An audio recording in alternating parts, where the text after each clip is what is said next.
বন্ধুরা এখানে দেখেন কিছু আইটেম কোড দেওয়া আছে, এই পাশে আইটেমের নেম দেওয়া আছে এবং এই পাশে সেলস কোয়ান্টিটিটা দেওয়া আছে। তো আপনাকে এখন বলা হয়েছে যে এই পুরো আইটেমগুলোকে প্রথমে সর্টিং করতে হবে, দেন সর্টিং অনুসারে প্রত্যেকটা নিচে নিচে সাবটোটাল নিয়ে আসতে হবে। তাও সেটা করতে হবে সম্পূর্ণ কিবোর্ডের মাধ্যমে। তো আমরা এখানে পুরোটাকে সিলেক্ট করব, দেন অল্টার এস প্রেস করব। প্রেস করলে এরকম একটা ডায়লগ বক্স চলে আসবে। এখান থেকে আমরা এই যে শর্টের এই জিনিসটা চলে আসবো, দেন আমরা এখানে আইটেম ওয়াইজ শর্ট করতে চাচ্ছি না আইটেম কোড ওয়াইজ করতে চাচ্ছি, সেই জিনিসটাকে আমরা সিলেক্ট করে দেবো। তো আমরা এখানে আইটেম ওয়াইজ শর্টিংটা দিয়ে দিলাম, দেন ওকে দিব। ওকে দিলে এখানে দেখেন প্রত্যেকটা আইটেম ওয়াইজ কিন্তু এখানে শর্টিংটা হয়ে গেল। এবার আমরা আবার পুরোটাকে সিলেক্ট করব, দেন কিবোর্ড থেকে আমরা প্রেস করব অল্টার বি।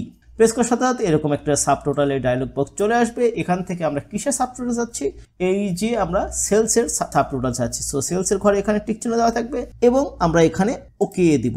ওকে দেওয়ার পরে এখানে দেখেন যে এই যে চার্জার এবং তাদের সাবটোটালটা এখানে চলে আসছে, মাইক্রোফোন তাদের সাবটোটালটা এখানে চলে আসছে এবং প্রত্যেকটা আইটেমের সাবটোটালটা তাদের নিচে চলে আসছে এবং লাস্টে এসে এখানে দেখেন যে গ্র্যান্ড টোটালটাও চলে আসছে। তো শিখে গেলেন সম্পূর্ণ কিবোর্ডের মাধ্যমে কিভাবে সর্টিং করতে হয় এবং কিভাবে তার সাবটোটালটা বের করতে হয়। ভিডিওটা যদি ভালো লাগে তো অবশ্যই ভিডিওতে লাইক দিবেন, কমেন্টস করে জানাবেন কেমন লাগলো, আপনার ফ্রেন্ডদের কাছে শেয়ার করবেন এবং চ্যানেল সাবস্ক্রাইব তো মাস্ট।